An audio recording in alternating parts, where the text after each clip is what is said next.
Hello people, my name is Seven, and with the Borderlands 3 gameplay reveal just around the corner on May 1st, I thought it'd be interesting to talk about the many important characters in the Borderlands universe that are yet to be confirmed. And there are definitely a lot of them.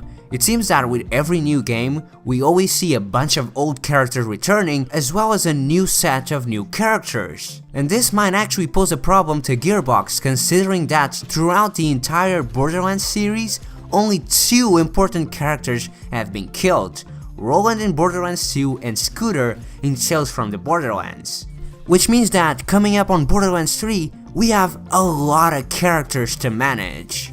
In this video, we won't be speculating much about these new characters and will instead talk about where they were last seen and also what could their role be in the upcoming Borderlands 3. Let's start with Borderlands 2. Out of the 6 Vault Hunters that we can play as, only 2 have been confirmed, which means there are 4 Vault Hunters that we currently know nothing about. Those are Axton, Gage, Salvador, and Krieg. Starting with Axton and Gage, the reason I'm grouping these two up is because they were actually last seen in the same place. If you travel to the Holodome DLC in Borderlands the PreSequel, you can actually hear these two talking through the echo. Hello, Sanctuary! Guess who's back from hunting vaults on other planets? Did you miss us? And I'm the nerd? I mean, what's the deal here, you guys? First Lilith is like, hunt the vault on Epta. And then she's like, don't kill the other vault hunters, bring back the one chick you found. War is coming. Ooh, you brought back a new vault hunting buddy? I want to meet her. No, you don't. Aurelia is the meanest. What's all this about Athena and some guardian and war? I'm Athena. I was relating to present company the story of how Jack rose to power. Aww, we missed how Jack made the loaders. Athena, tell it again. I've already told it twice. I'm not... Please! Deathtrap really wants to hear it. They are his ancestors, you know. All right. We had just gotten to the Helios space station to find it under attack. Wait, is this gonna be a long story? Yeah, just give us the bluffs notes. The what? You know, the short, important parts of those really long, obnoxious novels you read in school. Yeah, the parts where you shot people, killed stuff, And made robots. and blew up Jack's favorite toy. Fine. They mentioned they were hunting vaults in other planets before running into Aurelia, and then proceeded to take her to Sanctuary. While Aurelia has already been confirmed to be in Borderlands 3, Gage and Axton are not, and this DLC was the last time they were heard of. The thing that I found most interesting listening to their story was definitely Gage's death trap. I bet I wasn't the only one who didn't know that Deathtrap is actually a sentient robot capable of expressing emotions. It definitely feels like Gage is very proud of her creation, and I'd love to see her and Deathtrap back in Borderlands 3, as she felt like a very interesting character to listen to while playing through this DLC. Due to the fact that these characters are mentioned in Borderlands the PreSequel back in 2015, I think it's safe to assume that the likelihood of these characters at least appearing in the next game to be quite high. The same, however, cannot be said about Salvador and Krieg. Unlike the previous two, these characters haven't been mentioned since Borderlands 2, many years ago. And it's definitely crazy to think that we've gone through the entirety of Borderlands the PreSequel and Tales from the Borderlands without hearing anything from these two. Funny enough, these two were also some of the most overpowered characters in Borderlands 2, with Salvador's gun-zerking and money shot capable of doing tons and tons of damage in just a few seconds, and Krieg's blood explosion capable of killing an entire raid boss in one shot. In fact, I find Krieg one of the most intriguing characters in the Borderlands universe, and I'd love to see him back in Borderlands 3. Imagine he finally gained some of his sanity back, and the little sane voice in his head started getting a little more control. I remember seeing a Reddit post talking about this. How would Krieg be like in Borderlands 3? So just imagine a very calm, sane guy that talks politely, and then when he goes mad, he goes into full psycho mode, salt the wound, meat bicycles, poop train. Yeah, I think Krieg would be an amazing character to bring back.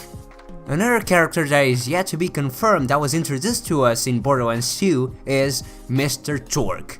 Honestly, we haven't seen Mr. Torque ever since we didn't explode the ocean like he told us to do. And even though he was still present in the pre-sequel, those events happened before Borderlands 2. Honestly, I can't imagine a Borderlands game without Mr. Torque, the king of treating women with respect and talking in all caps. Like, honestly, he has some of the most amazing quotes ever. Triggered a chain reaction that revealed more from Pandora. Ring! You don't want to hear about that, Vault Hunter! You want to hear about loot and packs and explosions! I'm Torg, and I'm here to ask you one question, and one question only. Explosions? But yeah, Mr. Torgue is an amazing character, and I think everyone would love to have him back. Some other characters that were introduced to us in Borderlands 2 include Shade and Captain Scarlet. However, I don't find these characters to be particularly important for the overall Borderlands lore, so I won't be including them. And that brings us to Borderlands the pre-sequel, which did give us a lot of new characters to talk about, but due to the fact that many of these characters like Nurse Nina and Pickle were mostly shallow characters with the purpose of replacing already existing roles in the series, Pickle replacing Tiny Tina and Nurse Nina replacing Dr. Zad, I'd say that the chances of these characters appearing in Borderlands 3 in any meaningful way to be very slim.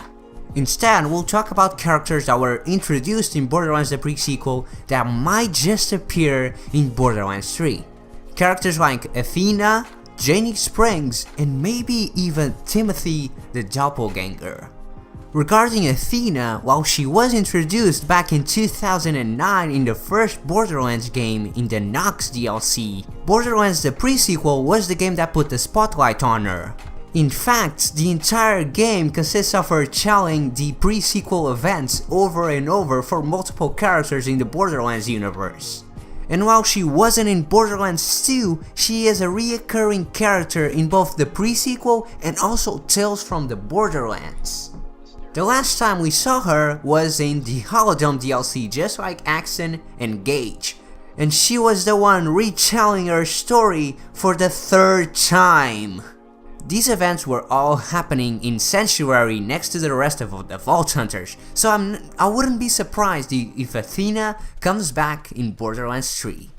Jenny Springs, on the other hand, hasn't been seen since Tales from the Borderlands, where it is revealed that she's getting married with Athena. While I won't be calling a lesbian couple out, I will mention that with the death of Scooter, Jenny Springs is currently the only mechanic that we know of, which puts her at a very good position to return back in Borderlands 3 next to Athena as well. Finally, and the last character that I'd like to talk about and that I'd love to see return back in Borderlands 3 is Timothy the Doppelganger. Timothy is a guy that underwent drastic plastic surgery in order to look exactly like Jack. This was revealed in a series of ecologues where he explains that he was just trying to pay his college loans. Damn you, college, why are you so goddamn expensive? This is important for two reasons. Number one, it confirms that the clone that we kill in Borderlands 2 isn't Timothy the Doppelganger, as the one that we kill in Opportunity was using a pocket watch to look exactly like Jack, unlike Timothy that went through actual surgery. And number two, it could mean that we have a person that looks and sounds exactly like Jack that just so happens to be an ex-Vault Hunter hiding somewhere just waiting to be found. Out of all the playable characters in Borderlands the pre-sequel, Timothy the Doppelganger is the only one we know nothing of. And with Jack being one of the most iconic video game villains of all time, it would be very weird for Gearbox to completely forget about this character in Borderlands 3. Having Timothy in Borderlands 3 would not only be an homage to an amazing character, but would also give the voice actor that plays him a job, which is why I'd really love to see this character come back in Borderlands 3. If you're not yet convinced about this idea, remember that Gearbox made sure to tie every loose end related to the Vault Hunters that we play in Borderlands PreSequel, except for one. Nisha and Wilhelm are dead. We know where Athena is, we know where Claptrap is, we know where Aurelia is, but we have no idea of the fate of Timothy. So on the Borderlands 3 gameplay reveal just in a few days, one of the things that I'll be looking for the most will be the return of some of the characters that I mentioned in this video. And that's all I had to say, so anyways, I hope you enjoyed, thank you for watching, and I guess I'll see you next time. Bye-bye. Ready, set, go!